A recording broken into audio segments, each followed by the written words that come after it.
ऐं माजिद अली शाह जीअं त तव्हां त अॼु गॾु आहियां ऐं हीअ जेको आहे ऐं रोज़ हितां गुज़रंदो आहियां टूटी ते त हीअ सिंध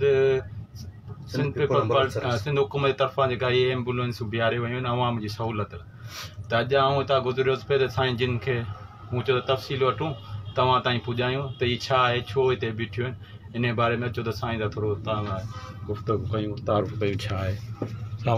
अस्सलाम वालेकुम।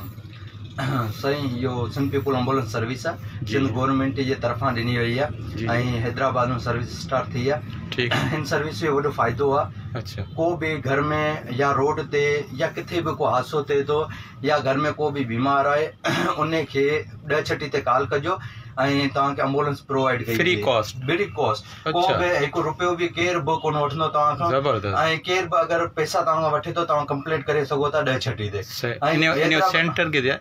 सेंटर हीअं त हाल टेम्परेरी आहे सिविल हॉस्पिटल में इन खां अलावा हिननि जी ऑफिस हैदराबाद में ठाहींदा ऐं इन पूरे हैदराबाद में डिवीज़न में हले पियूं पंहिंजे सिंध पीपल एम्बुलेंस सर्विस ऐं फ्री ऑफ कास्ट आहे। किथे रोड हादसो ॾिसो था किथे को बि बीमार आहे तव्हां 10 ते कॉल कंदा तव्हांखे रोड खां खणी हॉस्पिटल ताईं ऐं पूरी फर्स्ट एड ॾींदा। तव्हां हीअ ॾिसी वठो हिते हर हिकिड़ो इंस्ट्रूमेंट मौजूदु आहे पूरी एम्बुलेंस में। हिकिड़ो हीअं चई सघूं था मिनी हॉस्पिटल आहे बिल्कुलु नंढी हिकिड़ी हॉस्पिटल जीअं हूंदी आहे हॉस्पिटल आहे। एतिरे क़दुरु को बि डिलीवरी केस आहे त डिलीवरी माना हिते असां डिलीवरी बि कराईंदा आहियूं।